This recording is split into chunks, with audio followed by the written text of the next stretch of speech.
First, download and install this Wi-Fi hacking application on your PC. Once the installation is complete, go ahead and open it. Now, when the application launches, you'll see two buttons on the main screen: Start Network Scan and Auto Detect Networks. Here, you need to click on Start Network Scan to scan all Wi-Fi networks around you. At this point, the application will begin scanning all available Wi-Fi networks in your area. So just wait a few seconds for it to complete. Once the scan is finished, you'll see a list of all available Wi-Fi networks on the screen. From this list, select the network you want to hack. In my case, I'm selecting the first Wi-Fi network. Now, before starting the hacking process, several configuration options will appear. Here, only the required testing options are enabled using the toggle switches, and all other options are left untouched to keep the test controlled and clean. Once everything is configured, look at the bottom. You'll see a button called Fetch Credentials. Go ahead and click this button to begin the Wi-Fi hacking process.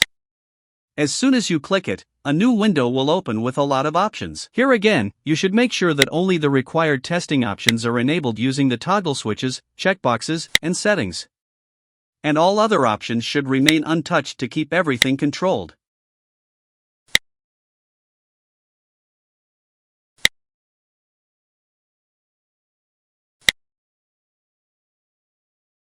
After you finish selecting the options, you'll see an ethical use checkbox at the bottom. You must check this checkbox.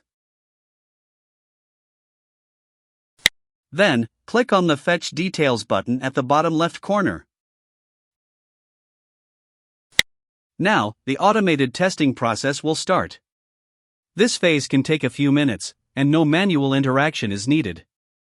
Just sit back and let the Wi-Fi hacking tool complete the process.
Once the process is finished, a new window will appear showing all the network details, including the credentials generated by the Wi-Fi hacking system.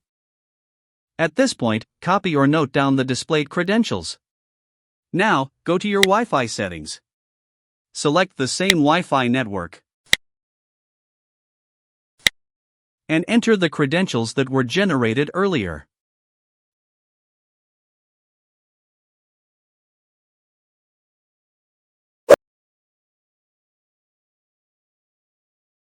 Tap Connect. And as you can see, the connection is successful inside the simulator. And that's it. This Wi-Fi password is 100% working.